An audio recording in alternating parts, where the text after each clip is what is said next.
guys, welcome back to my channel. My name is Martha and I am so glad that you have joined me on this very special day where we're going to talk about someone that is so special to me. I absolutely love Esther. I love the story of Esther. I love everything about the book of Esther.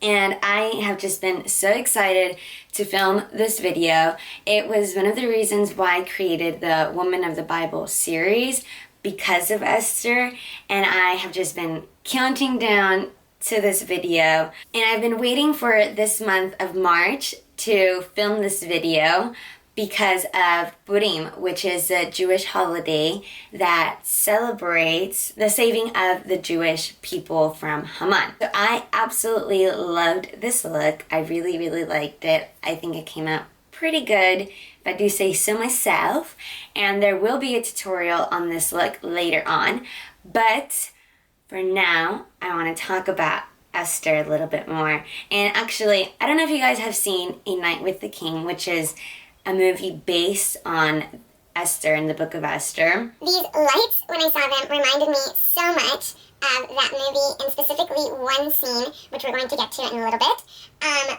So yeah, I thought they were cute, and I like them. Unfortunately, the book of Esther covers so much. It has so much detail. It's such a good story to just sit down and read. I encourage you to read it because it's so good and you're going to love it and you're going to thank me.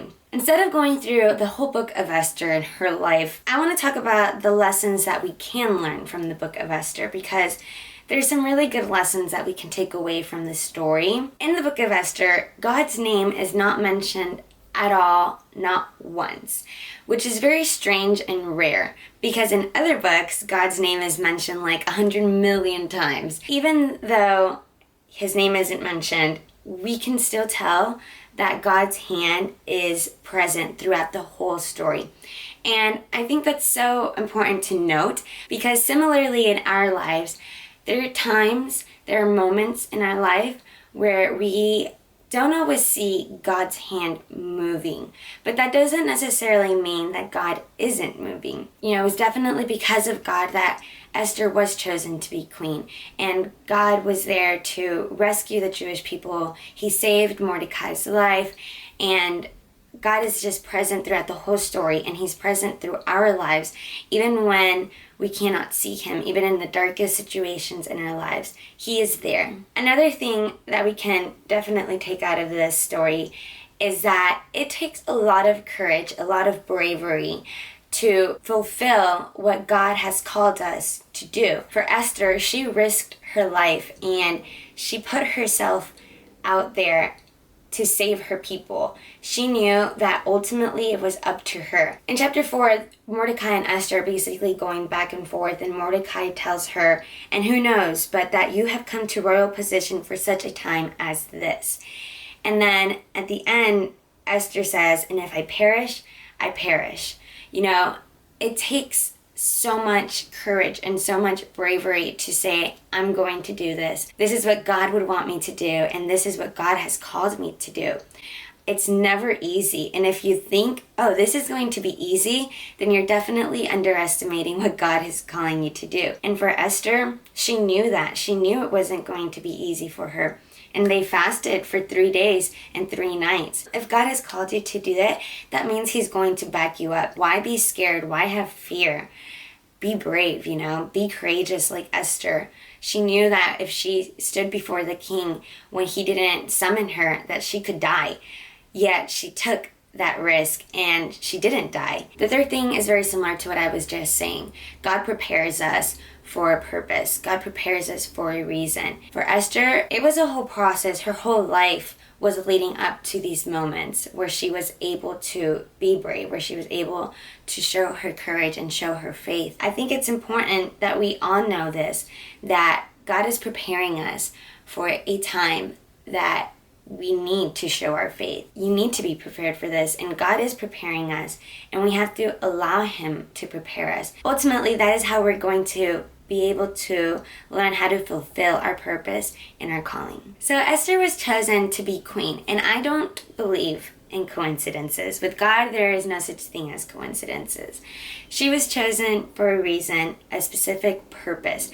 And ultimately, as we read on, that purpose was to save her people. If Esther wouldn't have been in the kingdom, if Esther wouldn't have been chosen to be queen, then maybe Haman's plan would have been executed and the Jewish people living there would have all died.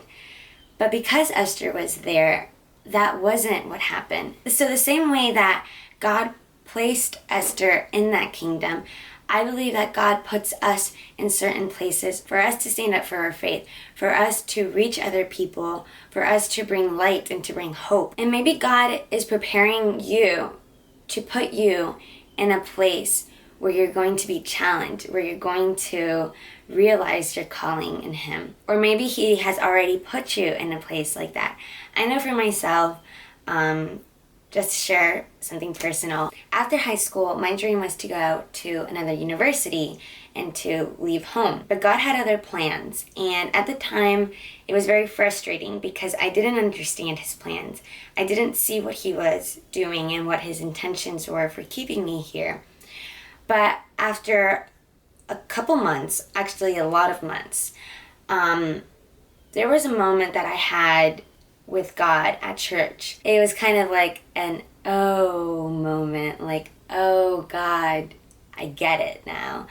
And basically what happened was I had always worked with the kids at my church because I liked working with them. After I stayed here, I realized I loved working with kids. I loved helping them discover their calling. I loved teaching them about God. I loved teaching them about worship and what it means to serve God. And I realized just how much I loved it. And then I had this moment with God where He said, this is why I kept you here.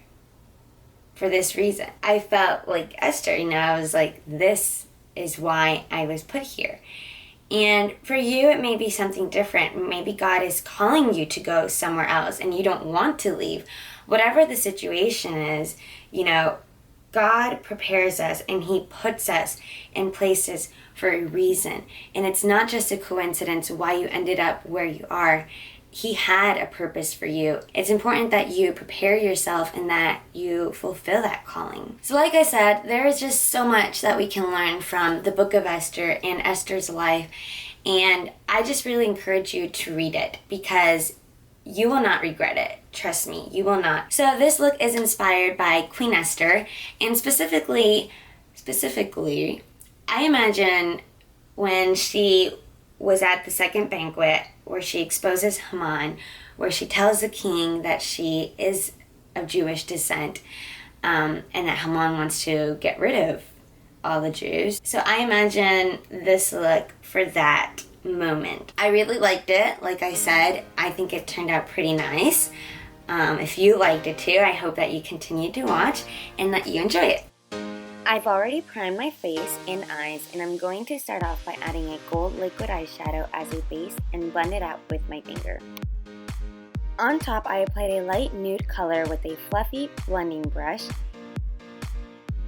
and then I'm going to use a darker brown into the crease with a large, dense brush to really exaggerate the crease. I think this looks really nice. And then I'm going to go back with the blending brush to blend those two colors together. Add to mention, I added a dark brown to the outer part and went back with that crease brush to clean up. After that, I added the star of the show, a shimmering gold shadow, but first got it wet to intensify the pigment in the shadow and make it look metallic. After I blended it out, first with the crease brush and then with the blending brush. I then curled my lashes and then did my eyeliner, which looks really painful, but it is not. And I also added some mascara to my lashes. Next, I applied my full coverage foundation with a dense buffing brush. And I buff this really into my skin, making sure it all looks even. For a more natural bronze look, I'm going to use a foundation a couple shades darker than my skin tone, but you can use a cream bronzer. I apply it with a small brush below my cheekbones and then bring it up to frame my face. Just make sure that you go back and blend it out with your foundation brush. I'm using my favorite illuminating concealer under my eye, blending it out with my clean finger, and then applying some on my forehead and a bit down my nose, chin, and upper lip. I'm adding a cream highlighter just on top of my cheekbones, above my lip, and the tip of my nose. This will make you look really glowy and radiant, exactly like Queen Esther. After that, you want to set everything with a powder. Your concealer, your bronzer, your highlighter, everything, set it with a powder. And BT dubs, guys, every product and brush that I use will be listed down below for you.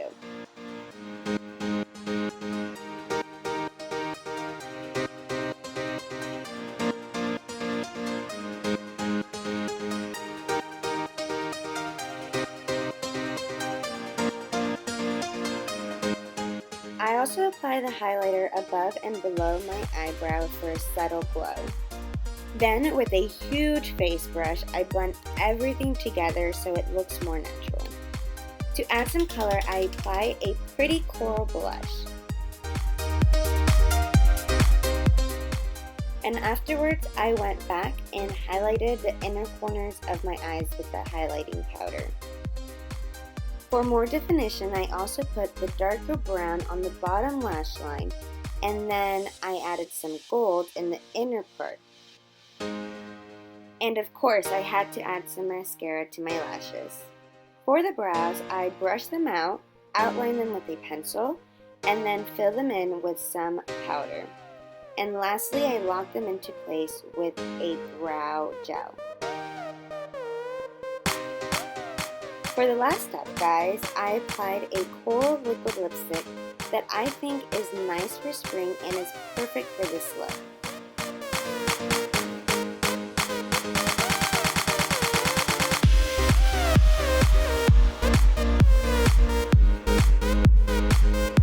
I hope you guys like the look I created.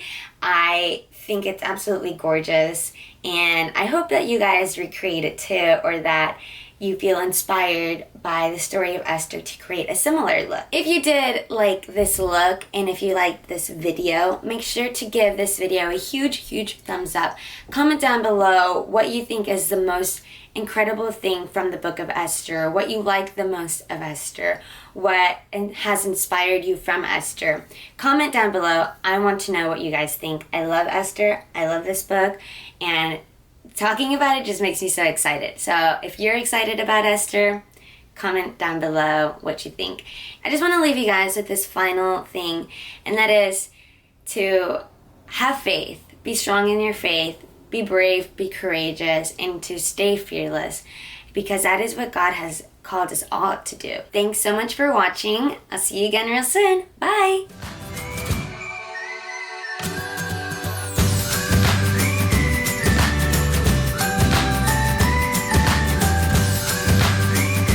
He wants us out of our hearts to believe in Him, not because someone else is telling us to.